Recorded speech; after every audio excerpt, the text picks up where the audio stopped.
কোন কোন পশু দ্বারা কোরবানি করা জায়েজ? কোরবানির গোশত কতদিন ফ্রিজে রেখে খাওয়া যাবে? 7 নামে কোরবানি দেওয়া যাবে কিনা? কোন কোন পশু দ্বারা কোরবানি করা জায়েজ? কোন কোন পশু দ্বারা কোরবানি করা জায়েজ ভাই? এটার উত্তর হলো, কোরবানি করা যাবে ওঁট দিয়ে, যদি ওঁটের বয়স হয় 5 বছর। কয় বছর? 5 বছর বয়সী ওঁট।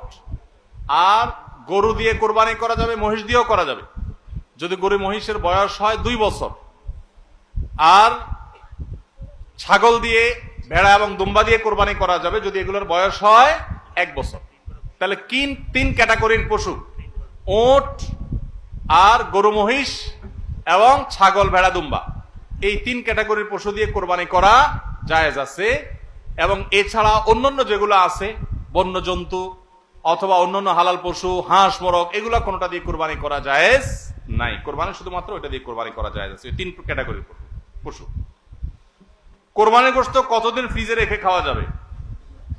কোরবানির গোশত কতদিন ফ্রিজে রেখে খেতে পারবেন? ভাইরা আমার, এটার কোনো লিমিটেশন নাই। এটা নির্ভর করবে আপনার রুচির উপরে। এটা নির্ভর করবে যে আপনি কতদিন রেখে নিজে খেতে চাচ্ছেন, বা এটা কতদিন ভালো থাকে তার উপরে। অনেকে খুব বেশি দিন গোশত ফ্রিজে রেখে, মাছ ফ্রিজে রেখে খেতে পছন্দ করেন না। ভাইরা আমার, কোরবানির গোশত যেহেতু আল্লাহকে আমি দিয়ে দিয়েছি, এটা আসলে আমার কিনা গোশতের মতো না। অতএব এখানে আমি যেটুকু পাই ওইটুকুই আমার জন্য বেশি, এই মানসিকতা থাকলে তাহলে গোশতের মধ্যে লাভ লস আর হিসাব করার মানসিকতা আমাদের থাকবে না। কোরবানির পশুর গোশত বেশিরভাগই দান করে দিবেন। আপনি 3 ভাগের 1 ভাগ দান করলেন, 1 ভাগ আত্মীয় স্বজনকে খাওয়ালেন, আরেক ভাগ আপনি রেখে দিলেন। এটা হলো মুস্তাহাব, কিন্তু এটা জরুরি না। কেউ যদি বেশিরভাগও রেখে দেয় তার কোরবানি হয়ে যাবে। উদ্দেশ্য যদি আল্লাহকে খুশি করা হয়, গোশতটা যদি মূল উদ্দেশ্য না হয়।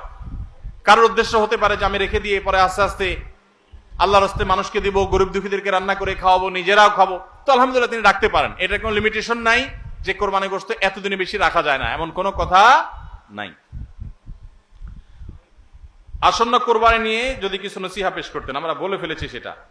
7 নামে কোরবানি দেওয়া যাবে কিনা? কোরবানি 7 নামে দিবেন কিনা? ভাইরা আমার, কোরবানি মূলত আল্লাহর নামে হবে, এটা আমাদের বলার ভুল। আমরা বলি 7 নামে কোরবানি, আসলে 7 নামে না, 7 জনের তরফ থেকে, 7 ব্যক্তির তরফ থেকে কোরবানি হয়, 7 ব্যক্তির পক্ষ থেকে কোরবানি হতে পারে। গরুতে, ওটে সর্বোচ্চ 7টা ভাগ হতে পারে, 7-এর নিচে হতে পারে, উপরে হতে পারে না। আবার ভগ্নাংশ হবে না, অর্থাৎ 1 ভাগ 2 জনে মিলে নিলে হবে না। বুঝে আসছে কথা? 3 ভাগ হতে পারে, 2 ভাগ হতে পারে, 7 ভাগ সর্বোচ্চ হতে পারে। 7 ব্যক্তির পক্ষ থেকে কোরবানি যথেষ্ট হবে। গরু এবং ওটে, মহিষে, এগুলোতে যথেষ্ট হবে। পরিষ্কার নবী করিম সাল্লাল্লাহু আলাইহি ওয়াসাল্লামের হাদিস রয়েছে। আজকাল অনেক আলেমরা এটা নিয়ে, বা কোন কোন আলেমরা এটা নিয়ে মত পার্থক্য করেন, দুর্ভাগ্যজনক সেটা। এটা নিয়ে সংখ্যাগরিষ্ঠ ইমামদের দ্বিমত নাই। আরব আজম কোন দেশে সংখ্যাগরিষ্ঠ আলেমদের কোনো দ্বিমত নাই যে গরু, ওট এগুলো 7 ব্যক্তির তরফ থেকে যথেষ্ট হবে। অভ্যাস করানোর জন্য কাউকে নফল ইবাদতের জন্য চাপ প্রয়োগ করা জায়েজ আছে কিনা? নফল ইবাদতের জন্য সাধারণ অবস্থাতে চাপ প্রয়োগ করা জায়েজ নাই, কিন্তু অধীনস্থ লোকজন, নিজের ঘরের লোকজন, তাদেরকে মৃদু চাপ দেয়া যেতে পারে, যেটা জুলুমের পর্যায়ে যাবে না। সেটা হলো দাবির জায়গা থেকে, সেটা শেখানোর জন্য, অভ্যাস করানোর জন্য অধীনস্থ নিজের পরিবারের সদস্য এরকম লোকদেরকে। তাও চাপ বলতে যেটা বুঝায় যে জবরদস্তি করলেন, কষ্ট হলো তাকে করালেন, এটা করা জায়েজ নাই, কারণ এটা ফরজ ইবাদত না। নবী করিম সাল্লাল্লাহু আলাইহি ওয়াসাল্লাম রমজানের শেষ দশকে পরিবারের লোকদেরকে ঘুম থেকে ডেকে তুলতেন ইবাদতের জন্য, নফল ইবাদতের জন্য। তো এই টাইপের পরিবারকে আপনি আহ্বান করতে পারেন, এটা কিছুটা জোরাজুরি বলা যেতে পারে বাহ্যিক অর্থে। কিন্তু চাপ প্রয়োগ বলতে জুলুম যদি বুঝায় বা জবরদস্তি যদি বুঝায়, তো অভ্যাসের জন্য জবরদস্তি করানো জায়েজ নেই, কারণ বিষয়টা নফল। পিরিয়ড অবস্থায় মুখস্থ সূরা বা কোরআনে কারীম থেকে তেলাওয়াত করা যাবে কিনা? পিরিয়ড অবস্থায় কোরআন তেলাওয়াত করার ব্যাপারে জমহুর বা সংখ্যাগরিষ্ঠ ইমামদের মত হলো, মা বোনরা পিরিয়ড অবস্থায় কোরআন তেলাওয়াত করবেন না। তারা কোরআন তেলাওয়াত শুনতে পারেন, তারা ইসলামিক বই পুস্তক পড়তে পারেন, তারা অন্যান্য দ্বীনি বই, তাফসীর গ্রন্থ, হাদিস গ্রন্থ পড়তে পারেন, দোয়া দুরূদ জিকির আজকার সব করতে পারেন, কিন্তু কোরআন তেলাওয়াত তারা করবেন না, কোরআন স্পর্শ করবেন না। এটা হলো জমহুর এবং সংখ্যাগরিষ্ঠ ইমামদের মত। আমার বাবা একজন ব্যবসায়ী, তিনি ব্যবসায় হারাম করেন। আমি ঠান্ডা মাথায় অনেক করে বুঝিয়েছি, এর কারণে আমাকে দোকান থেকে বের করে দিয়েছেন। এখন এই ব্যবসার টাকা কি আমি খেতে পারবো? আমার জন্য কি হারাম হবে? পুরো ব্যবসাটা যদি হারাম হয়, এবং হারামের উপরে দাঁড়ায় থাকে, তাহলে আপনি নিজে যেহেতু দোকানদারি করতেছেন তার মানে নিজে কিছু করতে পারবেন, তাহলে আপনার জন্য জায়েজ নাই। আপনি প্রাপ্তবয়স্ক হলে আপনার বিকল্প উপার্জনের পথ আপনাকে খুঁজে বের করতে হবে।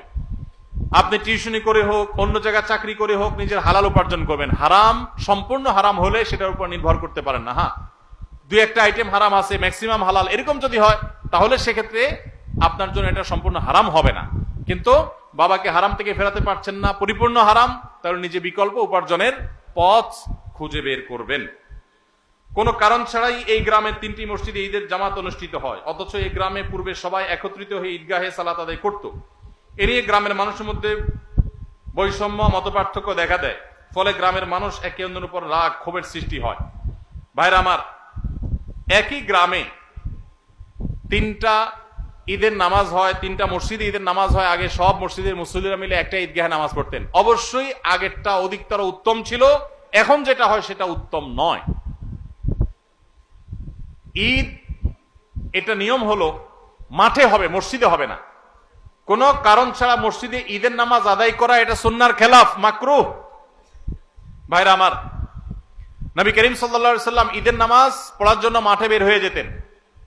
আজ শহর তো শহর, গ্রামে মাঠ আছে, ঘাট আছে, চাইলেই অনেক সময় মাঠে নামাজ পড়া যায়, খোলা মাঠে নামাজ পড়া যায়, কিন্তু ওই মসজিদে নামাজ পড়েন। ঈদের আনন্দটাই তো মাঠে ময়দানে যাওয়ার মাধ্যমে। প্রত্যেক মসজিদে মসজিদে ঈদের নামাজ পড়া এটা কোনো উত্তম কাজ না।